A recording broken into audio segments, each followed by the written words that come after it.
I'm Steve Morgan, founder of Cybersecurity Ventures and editor-in-chief at Cybercrime magazine. I'm here today with Joanna Heisman, SVP Strategic Insights and Research at KnowBe4, the world's first and largest new school security awareness training and simulated phishing platform that helps you manage the ongoing problem of social engineering. To learn more about our sponsor, visit KnowBe4.com. Joanna, welcome. Great to have you back with us. Thank you so much. It's a pleasure to be back. So you and I have had conversations about research, which is incredibly important in our industry. But here today, we're going to talk to you about women in cyber. And, you're one of the best people to talk about it because you've been in the industry for so long. And back in 2013, according to a number of different reports, there are about 10% of the positions in our industry filled by women. Statistically, I don't know if that's exact or not. It's certainly not the type of research that you're accustomed to, but at least it gives us a frame of reference. And I'm not even going to put a number out because I want to steer away from that in this interview and just say we're seeing more women. And, I'd like to know, are you seeing the same thing? Are you seeing more women in our industry compared to earlier in your career? Yeah, absolutely. I mean, listen, I certainly see it at KnowBe4, and I know we're going to talk about that later, but I've seen more younger generations of women enter and thrive in this cyberspace, right? And I think it's partly due to the introduction of STEM programs in K through 12, as well as continued education at university and colleges, which weren't available many, many years ago, certainly when I was coming up. There are different pathways now where girls can be introduced and can explore cyber in ways that just weren't available. And so I see that driving interest in the space, and then effectively within advanced education and career choices for girls. And that's really promising. Yeah, you mentioned K through 12, the younger girls, and it was only, I think, back in 2017 when Palo Alto Networks worked with the Girl Scouts of the USA. We had Sylvia Acevedo, the CEO of the Girl Scouts of the USA, on with us at the time. They introduced this idea of cybersecurity badges, and I think we were all enthusiastic but not sure where that would go. And now we're at a place where I think between 250 and 300,000 girls have earned badges. So that's promising, getting a lot of them in. So you mentioned KnowBe4. If I have it right, about half of the employees there at the company are women. And that's unusual, and it's fantastic, especially because you're a cybersecurity company. What's the culture like there, and how did they get to a place where, they're at 50%? First, relative to our hiring practices, we evaluate all candidates equally, and we lead with the level of talent, of course, right? But I do believe that our culture attracts very strong talent, and then that strong talent attracts more strong talent, right? The people that work at KnowBe4 tell their industry friends, their family, their communities about what a great place it is to work, and then in turn they want to work here too. I will tell you, on an average month, we get upwards of 30,000 resumes, which is a lot. But our culture, it's really balanced, and it is unique. And I've worked at, enough companies to know how unique and fortunate we are at KnowBe4 to have a culture like we do.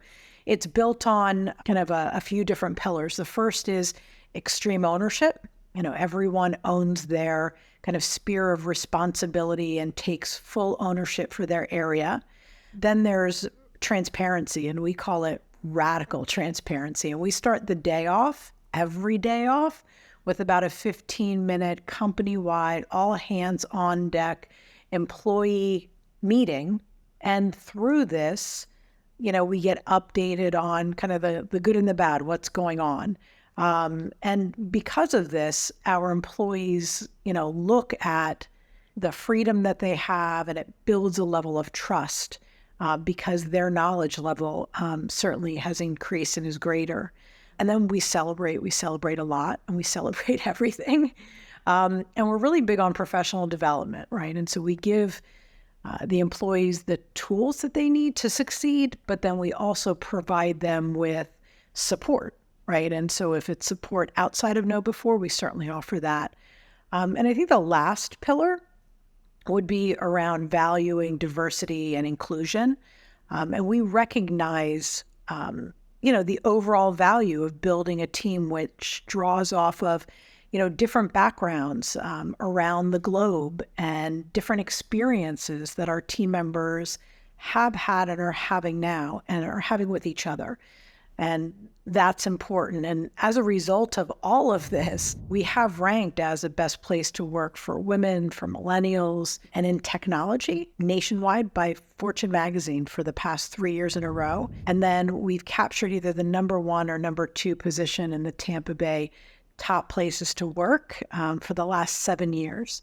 So, not only within our industry, but outside of our industry, KnowBe4 certainly has a name for a company that, drives a really strong and unique and engaging culture. So you mentioned Fortune magazine. They do great work. They put out the Fortune 500, as you know, every year. And once a year, we go through that company by company and we identify the CISO in each one of those companies. Unfortunately, we're not seeing a lot of movement. It's been 3 years in a row now, and the number of women who fill CISO positions at the Fortune 500 is 17%. So I'm wondering, what your take is. Are we hopefully going to see that number start to move up at some point? Is that being taken out of context, an anomaly compared to the movement we've seen in women filling other positions where the numbers are going up?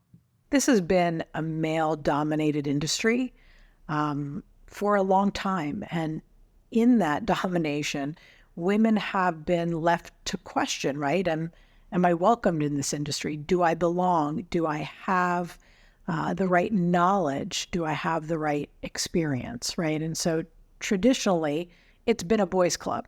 But I want to stop and say that, the overall thinking that girls are just not interested in cyber, that's not true.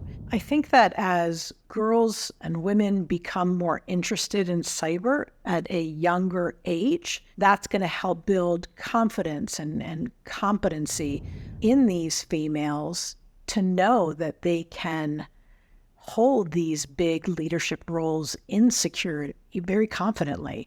And as more women join, I think that there'll be an increase of female mentors that can help shepherd this younger generations to a higher level of readiness to take on these roles.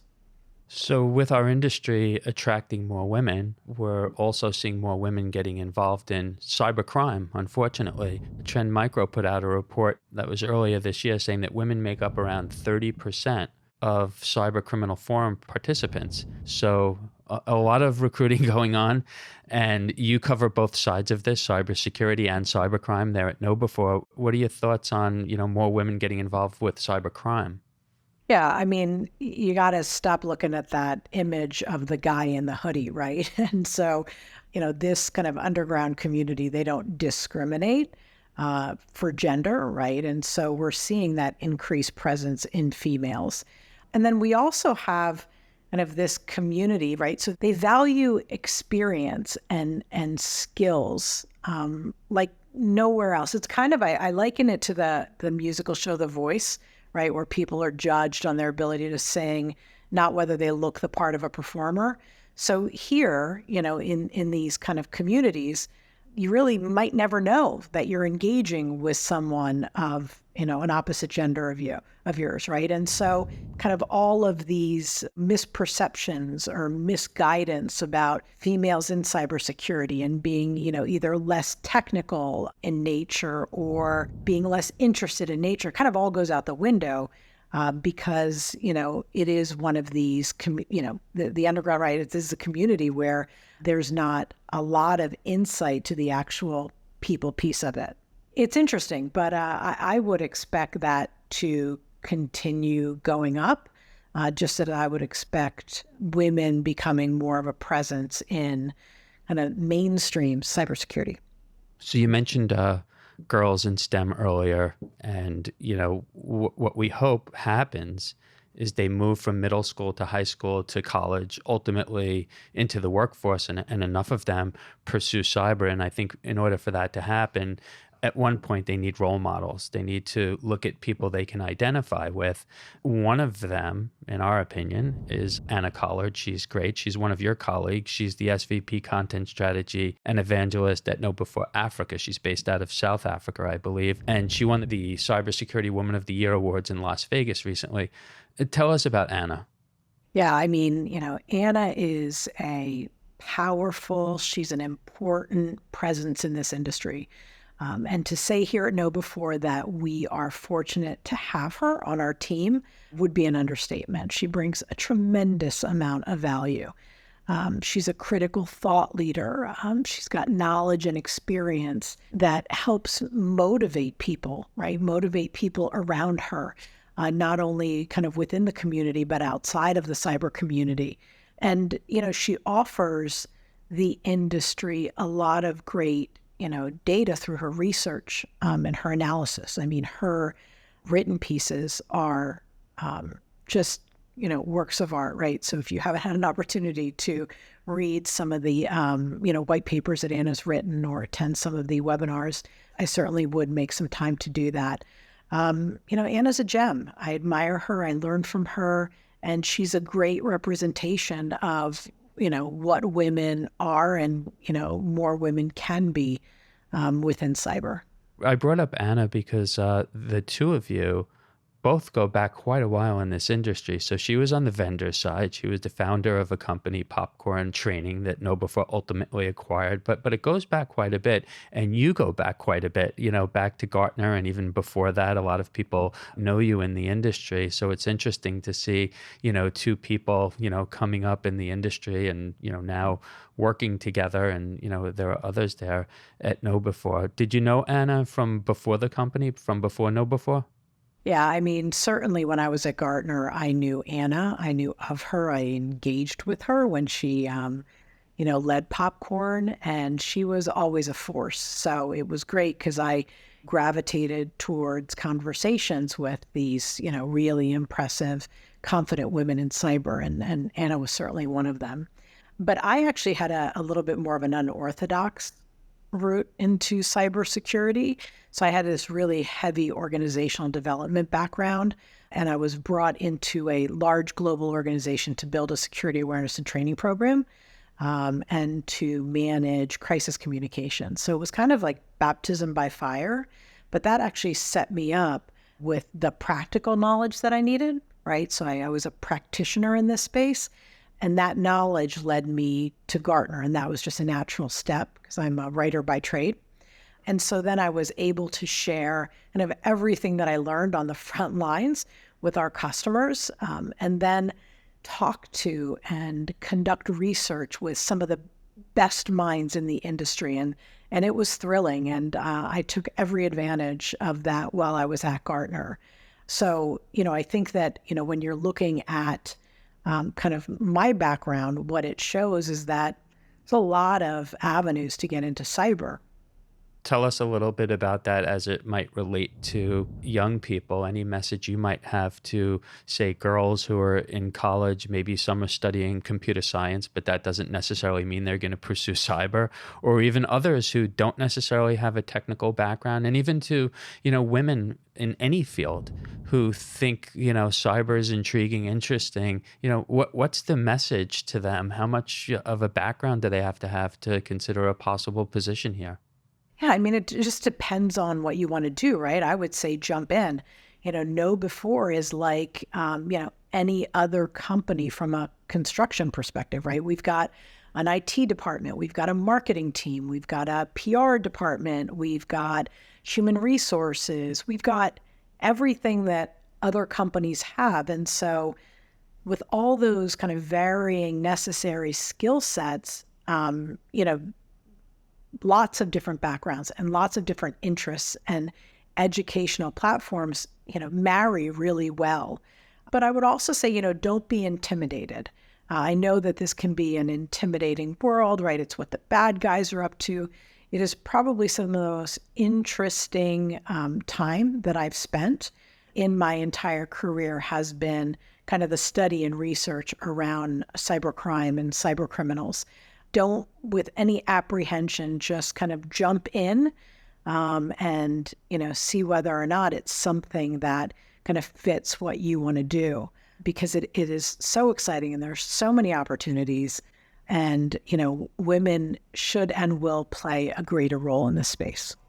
Thank you so much for joining us today, Joanna. I hope we could have you back on next year at this time, leading up to Security Awareness Month, and we'll be talking about even more women in the industry as we head towards 50% where we belong. Perfect. Thank you so much for having me. I'm Steve Morgan, founder of Cybersecurity Ventures and editor-in-chief at Cybercrime magazine. Joining us today was Joanna Heisman, SVP Strategic Insights and Research at KnowBe4, the world's first and largest new school security awareness training and simulated phishing platform that helps you manage the ongoing problem of social engineering. To learn more about our sponsor, visit knowbe4.com. You can keep up with all of our media at cybercrimemagazine.com.